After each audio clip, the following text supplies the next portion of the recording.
ఏమండి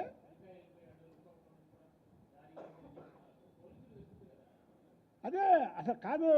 మీకు చెప్పాను కండి ఇప్పుడు అతను లేనిపోయిన మాటలు మాట్లాడాడు ఏది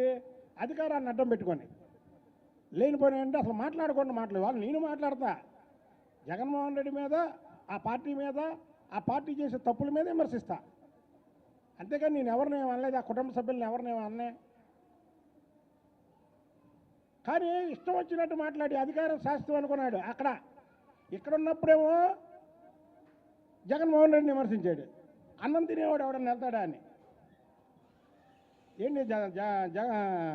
జగన్మోహన్ రెడ్డి పార్టీలోకి వెళ్తున్నారా అంటే అన్నం తినేవాడు ఎవడన్నా వెళ్తున్నాడా అని తీరా అందులోకి వెళ్ళాక చంద్రబాబు గారిని విమర్శిస్తున్నాడు లోకేష్ బాబు గారిని విమర్శిస్తాడు ఇంట్లో వాళ్ళని విమర్శిస్తాడు కాబట్టి ప్రజలకి వంశీ చరిత్ర తెలియాలి వంశీ అనేవాడు ఎంత భయస్తుడో ఎంత బిల్డప్ ఇచ్చి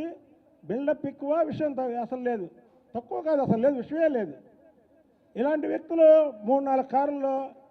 ఒక కిరాయి మనుషులను పెట్టుకొని పెద్ద కాందాదాలాగా బిల్డప్ ఇవ్వడం జరుగుతుంది కాబట్టి ఇలాంటి వ్యక్తులు సమాజంలో ఉండడానికి అనర్హులు పార్టీలకు అతీతంగా చెప్తున్నాను నేను ఇది ఇలాంటి వ్యక్తులు సమాజంలో జనజీవన స్రవంతి అంటారు దాంట్లో ఉండడానికి వీళ్ళు అనర్హులు ఇష్టం వచ్చినట్టు మాట్లాడే వ్యక్తులు వీళ్ళు పెడితే పెళ్లి కూడా పెట్టకపోతే చావు దినం కూడా అంటారు కాబట్టి వంశీ కన్నింగ్ మైండ్ ఆ కన్నింగ్ మైండ్తో ఆడే గేమ్ని ప్రజలు నమ్మద్దు వంశీ పారిపోయి పోలీసులు అరెస్ట్ చేశారని ఒక గేమ్ ఆడుతున్నాడు కనుక ప్రజలు ఇది గమనించాలి వంశీ ఎవరికైనా దొరికితే మాత్రం పోలీసులకి పట్టుకొని అప్పచెప్పాలని కూడా కోరుతున్నా